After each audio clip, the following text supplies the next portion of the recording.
মতুয়ারা দুঃখী তাই বলে দুর্বল নয়, মতুয়ারা কাঁদে তাই বলে তারা একদম নিরাশায় নয়। অনেকে এই ভুল ধারণাটা কিন্তু পালে, ওরা বোঝে না, শুধু কাঁদে, ওরা মনে হয় দুর্বল, নিঃস্ব নয়।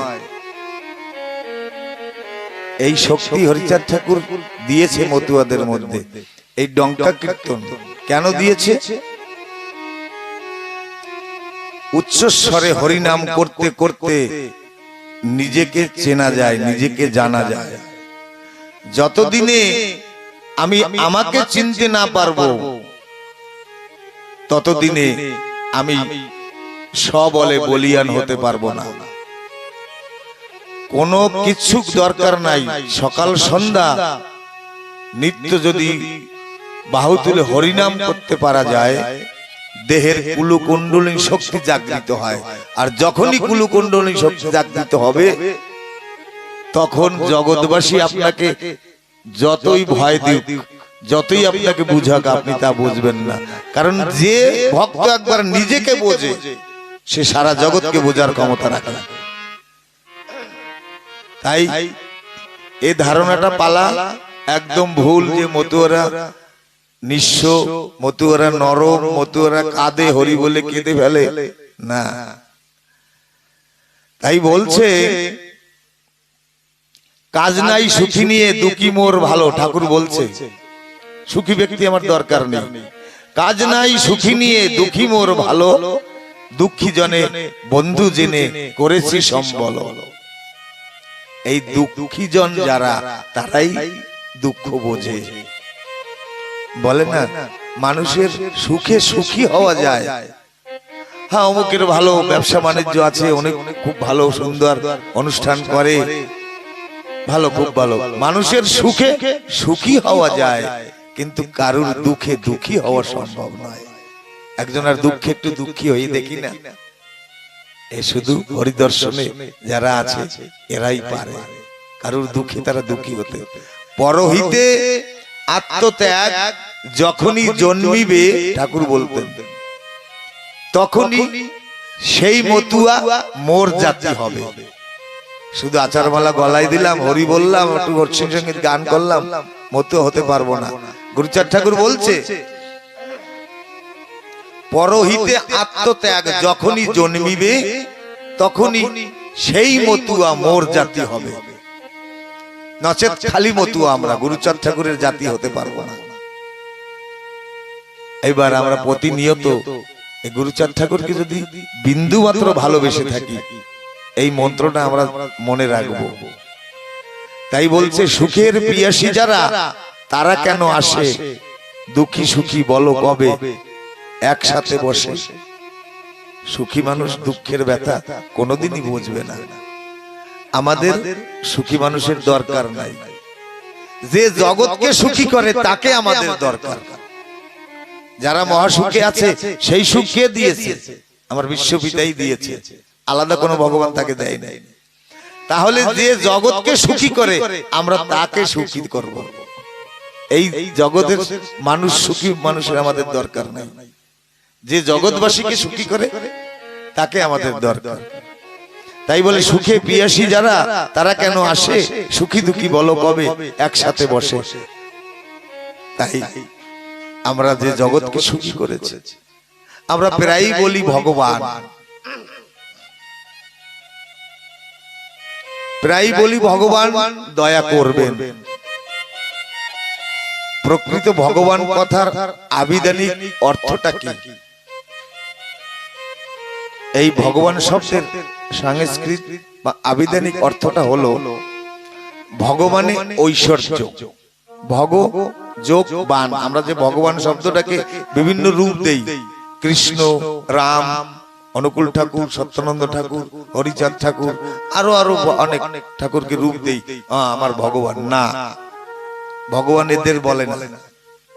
ভগবান কথার অর্থ হলো, ভগ কথার অর্থ হলো ঐশ্বর্য। ঐশ্বর্য কি কি? ঐশ্বর্য জ্ঞান, শক্তি, সৌন্দর্য, খ্যাতি, বৈরাগ্য আর সম্পদ, এই ষড় ঐশ্বর্য ভগবতার অর্থ। আর বাণ কথার অর্থ হলো, বাণ মানে হলো যিনি এইগুলোকে ধারণ করেন, এই ছয়টা ঐশ্বর্যকে যিনি ধারণ করেন তিনিই ভগবান। তাহলে আমার হরিচাঁদ ঠাকুর যে দর্শন দিয়েছে ভক্তদের, সেই দর্শনের মাধ্যমে এই ছয়টা ঐশ্বর্যের অধিকারী প্রতিপত্তিকে। তাই ঠাকুর বলছে, পরপতি পরশতী কবু না স্পর্শিবে, তুমি না ডাকো হরি, হরি তোমাকে ডাকিবে। এর এক দুই চিহ্ন দেখিবে যারে, আমার অংশ বলে মানিবে তারে। তাহলে মতুয়ারা হরি ঠাকুরকে খোঁজে না, হরি ঠাকুর তাদের খুঁজে নেয়। তাহলে মতুয়ার বাজারে অসংখ্য ভগবান, এই ছয়টা জ্ঞানের অধিকারী যারা, জ্ঞান, শক্তি, সৌন্দর্য, খ্যাতি, বৈরাগ্য আর সম্পদ, এই ছয়টা বস্তুকে যারা ধারণ করে তারাই ভগবান। যার মধ্যে এই ছয়টি গুণ পুরোপুরি আছে তাকেই ভগবান বলে। এই জন্য আমরা রাম, কৃষ্ণ, গৌর, হরিগুরু, চাঁদকেও ভগবান বলি। এই গুণগুলো তাদের মধ্যেও আছে। ভগবান শুধু নাম নয়, এক মহাগুণের পরিচয়। যেমন কিছুদিন আগে আমাদের এখানে ছিল ভগবান ডাক্তার, ওর মধ্যে এই গুণের পরিচয় আমরা পেয়েছিলাম। উনিও একজন বড় মতুয়া ছিলেন। পরহিতে আত্মত্যাগ যখনই জন্মিবে সেই জাতি তৎক্ষণাৎ আমার জাতি মতুয়া আমার জাতি হবে। তাহলে উনি একজন মতুয়া ছিল পরহিতে, ওনাকে তো সবাই আমরা ভগবান আখ্যা দিয়েছি। এই কয়টা গুণ ওনার মধ্যে ছিলেন। পূর্ণতার প্রতীক ভগবান, কথাটা হলো অর্থ হলো পূর্ণতার প্রতীক। ধর্ম যাদের রক্ষা করে আর যারা ধর্ম রক্ষা করে। যেমন আমার মনি বাবা একটা কথা বলতেন না, চলো হরি চালাও হরি। অনেক গাড়িতে লেখা থাকে না, রাখে হরি মারে কে। হরি কি রাখে নাকি? হরির দায় থাকেনি যে হরি রাখবে। আমি যদি হরিকে রাখি তাহলে আমাকে মারার ক্ষমতা কারুর নাই। তাই এই প্রবাদটা এমনি, রাখে হরি মারে কে। যে হরিকে রাখে, যে ধর্মকে রাখে, ধর্ম তাকেই রাখে। কলিকালে ধর্ম শুধু হরি সংকীর্তন, যোগ যাগ জপ তপে নাহি প্রয়োজন। সে যুগ চলে গেছে, যোগের দরকার নাই, তপের দরকার নাই, খালি দুবাহু তুলে হরি বল বলো, হরি বল বলো, হরি বল জয় হরি বল, হরি বল জয় হরি বল, হরি বল জয় হরি বল, হরি বল জয় হরি বল, হরি বল জয় হরি বল, হরি বল গৌর হরি বল, হরি বল জয় হরি বল, হরি বল জয় হরি বল, হরি বল জয় হরি বল, হরি বল। কলিকালে আর কোনো মন্ত্র নাই, শুধু হরিনাম। সাধন ভজন যোগ জাগে নাই যেই ফল, হরিনাম সংকীর্তনে মিলিবে সকল। প্রমাণ করে দেখতে পারে। দেহে কোন বস্তু যদি কষ্ট করে অর্জন করা হয় তাহলে তাতে স্বাদ পাওয়া যায়। আর কষ্ট করব না, অর্জনই হবে না, স্বাদ কোথায় পাবো? ও তো খালি অভিনয়, অভিযোগ নয়। অভিজ্ঞতার অর্থ হলো যা সত্য না, আর নয় মানে তো না। অভিমানে যা সত্য না, আর নয় যা সত্য নয়, তাই অভিনয়। কষ্ট যদি করা হয় তাহলেই পারিশ্রমিক পাওয়া যায়। কষ্ট করে দুবাহু তুলে যদি হরিনাম করা যায় তাহলেই সকল কিছু পাওয়া যায়। হরিনাম সংকীর্তনে মিলিবে সকল। গৃহাশ্রমে গৃহ ধর্ম পালে যিনি, বিশ্বের সকল ধর্ম তার কাছে ঋণী। গৃহেতে থাকিয়া যার হয় ভাবোদয়, সেই সে পরম সাধু জানিবে নিশ্চয়। তাহলে এই গৃহ ধর্ম, গারস্থ প্রশস্ত ধর্ম আমার ঠাকুর কলিকালে দিয়ে গেছে। হরিচাঁদ বলে, তোর যা ইচ্ছা তা করিস। কত সুন্দর স্বাধীনতা দিয়েছে। মম ভক্ত প্রতি সদা ভক্তি রাখিস। আমাকে ভজনা করতে হবে না। ঠাকুর বলছে আমাকে পূজা করতে হবে না, আমাকে মানসিকও করতে হবে না, কিচ্ছু করতে হবে না। মা কালীকে যদি মানসিক করি, যদি না দেওয়া হয় ঘুম আসে না, কারণ কাঁচা খাওয়া দেবতা ওকে বলে। ভিক্ষা করেও দেখছি মায়েরা মা কালীর মানসিক শোধ করে, কিন্তু আমার হরিচাঁদ ঠাকুর অত নির্দয় নয়। সে যদি মাই হবে তাহলে আমাকে ধ্বংস করবে, কিন্তু আমার হরিচাঁদ ঠাকুর অত নির্দয় নয়। প্রেমের পরাকাষ্ঠা বলছে, হরিচাঁদ বলে তোর যা ইচ্ছা করিস, মম ভক্ত প্রতি সদা ভক্তি রাখিস। আমাকে পূজা করতে হবে না, আমাকে যে ভক্ত ভালোবাসে তাকে একটু ভালোবাসিস তুই, আর কিছু চাই না, তাতে আমি খুশি হব। বলে না, আমার হরিকে যে ভালোবাসে তার মতো আর বান্ধব নাই। আমার মনে বলে তাকে পেলে নয়ন জলে তার চরণ ধোয়াই। ঠাকুর বলেনি আমার চরণ ধোয়া, আমাকে ভালোবাসা ভক্তের চরণ ধোয়া, আমি তাতে খুশি। তাই বলছে, ঠাকুর বলছে হীরামনকে বলছে যে হীরামন বল হরি বল হরি হরি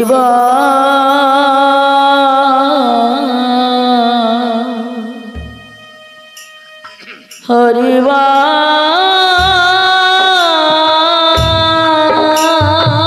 ঠাকুর বলছে, প্রভুগণ হীরামন এ মোর স্বভাব, যেই ভাবে ভক্ত ভাবে মোর সেই ভাব। হীরামনকে বলছে, ও হীরামন, আমার স্বভাবটা কেমন জানো বাবা? যে ভক্ত আমাকে যেভাবে ভাববে আমি তার কাছে সেইভাবে দণ্ডায়মান হব, তার কাছে সেইভাবে তার হৃদয়ে হৃৎকদম্ব তরুমূলে আমি দাঁড়াবো। ভক্ততে আমাতে তুমি জানিবে অভিন্ন, ভক্ত মান্য হলে তাতে আমি হই মান্য। আমার ভক্ত যদি কোথাও গিয়ে আদর পায়, কোথাও যত্ন পায়, তখন আমি খুব শান্তি পাই। ভক্ত মান্য হলে তাতে আমি হই মান্য। ভক্ত যাতে সুখী হয় তাতে সুখী আমি। ভক্ত মোরে জানে তাই আমি অন্তর্যামী। অধিক কি কব আমি ভক্তেরও জীবন, যথা ভক্ত তথা আমি সত্য নিরূপণ। যেখানে ভক্ত সেখানে আমি। ঠাকুর বলছে, কোন ভক্ত আমাকে যদি ভক্তি শ্রদ্ধা করে, আমার নামে যদি কোনো তারা শ্রদ্ধা ভক্তি দেয়, মালিকা গেথে দেয়, আমি তাদের আশীর্বাদ নাও করতে পারি, কিন্তু আমার ভক্তকে যদি ভালোবাসে আমি আশীর্বাদ করতে বাধ্য হয়ে যাই। আমার কথা কোথাও যদি শ্রবণ হয়, পঠন হয়, কোন তারকেস্থল থেকে কোন পাঠক বা কোন ভক্ত যদি হরি লীলামৃত কথা বলে, তাহলে আমি খুশি নাও হতে পারি, কিন্তু কোন পাঠক কোন বক্তা যদি আমার ভক্তের কথা শ্রবণ করায়, আমি তখন হরিচাঁদ হয়ে নয়, আমি ভক্ত হয়ে ভক্তের হৃদয়ে বসে আমারই ভক্তের লীলা কথা আমি শ্রবণ করি। আজ ঠাকুর ভক্তদের মধ্যে সকলের মধ্যে হরিগুরুচাঁদ বসে ঠাকুরের কথা শ্রবণ, ঠাকুরের ভক্তের শ্রবণ কথা শ্রবণ করছে। যথা ভক্ত তথা আমি সত্য নিরূপণ। যে করে হরির চিন্তা তার যত ভার, নিজ স্কন্দে লয় হরি জগত ঈশ্বর। সকলে হরির চিন্তা যারা করে, সকলে হরি তার ভার নেয় মাথায়।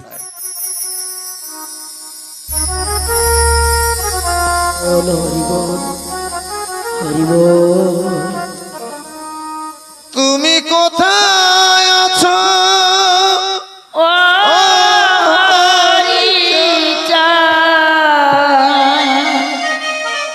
তুমি কোথায় আছো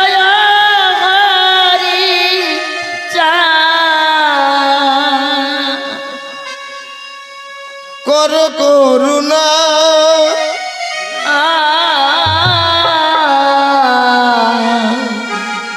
দয়াল, দুঃখের বোঝা বইতে আমি পারি না, দুঃখের বোঝা বইতে আমি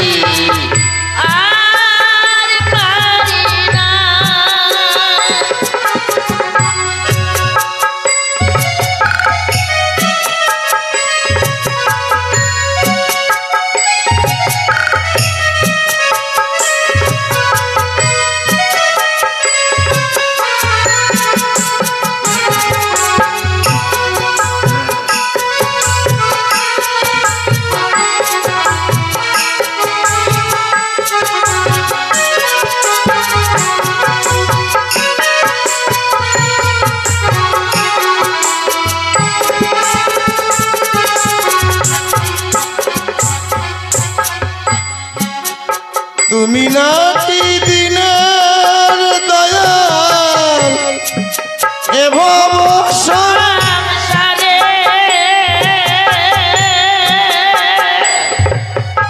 তবে তোমার কৃপা হতে কেন রাখলে আমায় দূরে তুমি নাকি দিনের দয়া এ ভাব সংসারে তবে কেন রাখিলে আমায় তোমার থেকে দূরে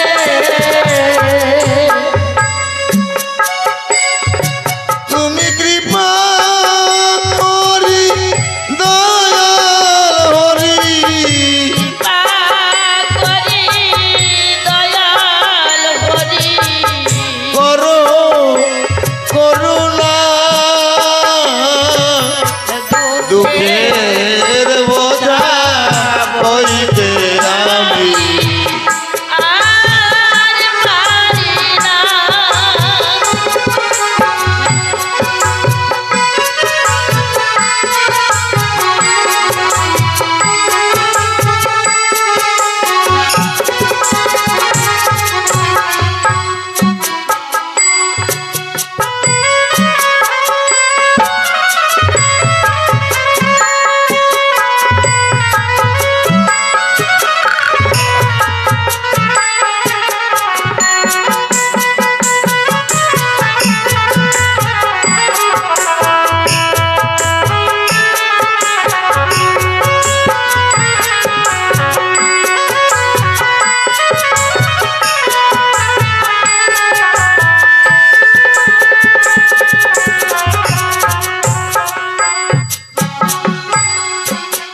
জানি না কি অপরাধে এমনি কাদালে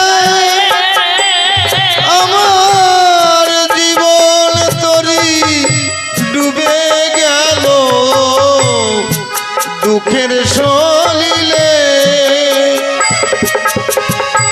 তোমার চরণ তরি এই তরিতে চরণ ধরি এই তরিতে একবার রাখো না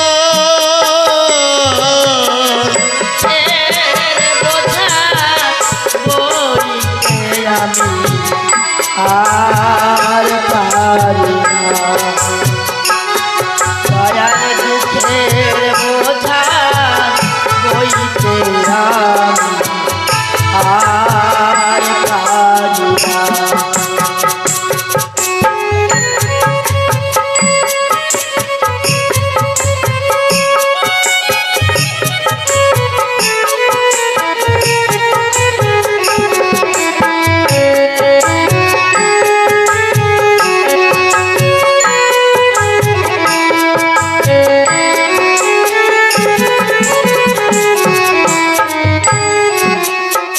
আছো যত হরি মত এই মিনতি নিও তোমরা আমার হয়ে হরি নামটি সর্ব অঙ্গে লিখে দিও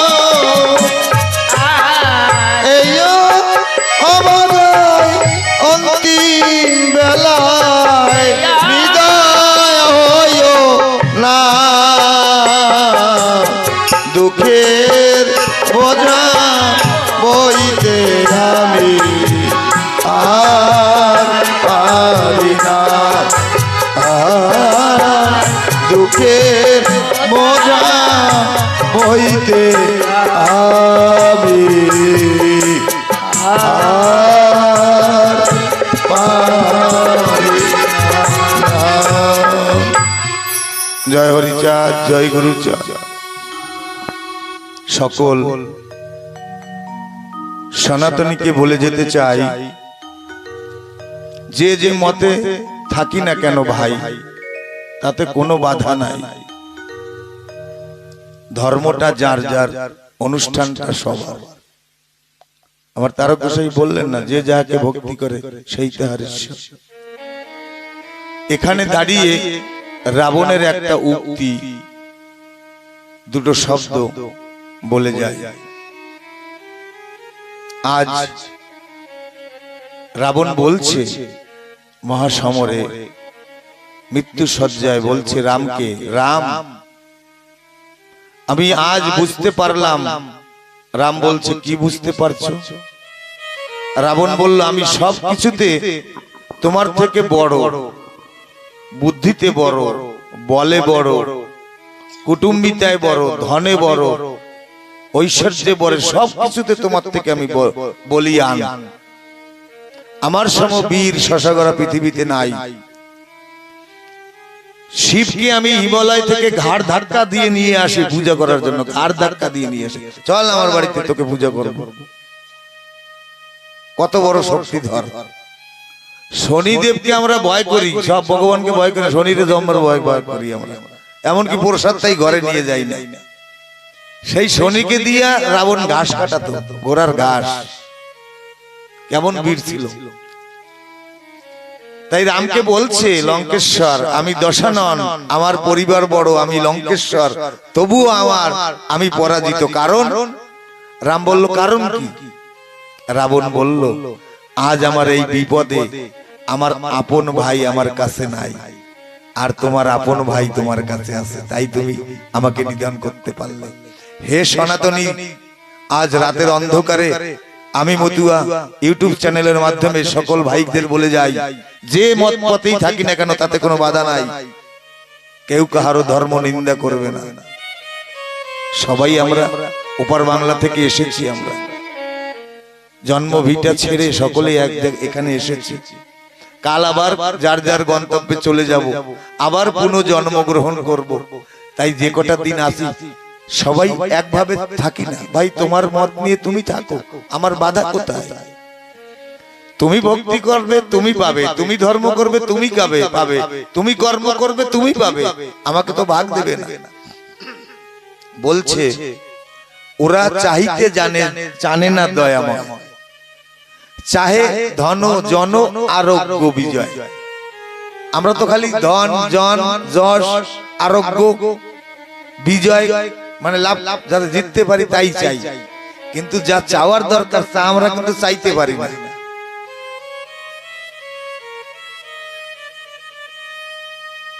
তাই আমরা সকলে ভাই ভাই, সকলের বিপদে সকলে আমরা যেন একসঙ্গে থাকি। এ গুরুচাঁদের কথা। নরাকারে ভূমণ্ডলে যতজন আছে এক জাতি বলে মান্য পাবে মোর কাছে, কেউ কোনোদিন বলেন। এইবার আমি যদি তাকে ভুলে যাই, আমি হরে কৃষ্ণ বলি, দুঃখ কোথায়? আমি জয় নিতাই বলি, তাতে অসুবিধা কি? একত্র হয়তো থাকতে পারি, বাধা কোথায়? তোমার মতে তুমি থাকবে, আমার মতে আমি থাকবো, তবুও তো আমরা একত্রিত। গুরুচাঁদ স্বীকার করেছেন, মেনে নিয়েছে সকলকে। গুরুচাঁদকে কাউকে তো আলাদা করেনি সে। নরাকারে ভূমণ্ডলে যতজন আছে এক জাতি বলে মান্য পাবে মোর কাছে। আমার পিতার ভক্ত আছে যতজন এক জাতি বলে তারা হয়েছে গণন। 36টা জাতি আমার ঠাকুর এক করেছে। তার মধ্যে কি ব্রাহ্মণ ছিল না, ক্ষত্রিয় ছিল না, কায়স্থ ছিল না, সব জাতি ছিল। আর মহান মহান ব্যক্তিরা ছিল, আমার হরিচাঁদ ঠাকুরকে জেনেছিল। অক্ষয় চক্রবর্তী ব্রাহ্মণ শ্রেষ্ঠ বর্ণ শঙ্কর, উনি হরিচাঁদ বলতেন না, হরিও বলতেন না, উনি বলতেন পুরী পুরী পুরী। সকলে তৎকালীন দিনে ব্রাহ্মণ সমাজ ওনাকে জিজ্ঞেস করেছিলেন, সবাই হরিচাঁদ বলে, হরি বলে, তুমি পুরী বলো কোন দুঃখে? বলে আমি যা দেখেছি সে দৃষ্টি তোমাদের নেই। হরিচাঁদ ঠাকুর স্বয়ং সম্পূর্ণ নিয়ে এসেছে, তাই পুরী পুরী বলে আমি তাকে আখ্যায়িত করেছি। সে আমাদের নমশূদ্র ছিল না, বর্ণশ্রেষ্ঠ ছিল, ব্রাহ্মণ শীর্ষে ছিল তার আসন। অক্ষয় চক্রবর্তী সাক্ষী দিচ্ছে ইতিহাস। তাই হরিচাঁদ ঠাকুর 36টা জাতি একত্রিত করেছে। আমরা 4টা ভাই একসাথে থাকতে পারবো না। মতুয়া সকলে এক জাতি, ভিন্ন ভেদ নাই, জাতি ভাগ মোর ঠাই পাবে না রে ভাই। মতো ওরা কোনোদিন কাউকে আলাদা করে না, আপন করে। মানুষে মানুষে বলো ভিন্ন জাতি কোথা, মানুষ জাতি এক জাতি ভেদ করা বৃথা। এই ধর্ম সবাই সংকল্প করে যায়, সবে বড়া ভাই ভাই, আর কোনো কথা নাই নাই নাই। জয় হরিচাঁদ, জয় গুরুচাঁদ। গৃহকর্তা আনন্দবাজারে ব্যবস্থা করেছেন, আপনারা কেউ যাবেন না, যদিও আজকে একটু বিলম্বে আমরা পাঠ শুরু করেছি, সেজন্য ক্ষমা সুন্দর দৃষ্টিতে দেখবেন। আগামী দিন ঠিক 6টার সময় আমরা লীলামৃত শুরু করব, আপনারা ঠিক সময় অনুভূতে আসবেন। অনেক দামে একটা, এই হলো হরিগুরুচাঁদের বিশেষতা। তাই আমরা সকলে এক, সেই একতার সংকল্প নিয়ে আজকে আমরা লীলামৃতের কিঞ্চিত আরতি বন্দনা করব। আরতি করে আমরা বিশ্রামের পথে যাব। জয় হরিচাঁদ, জয় গুরুচাঁদ।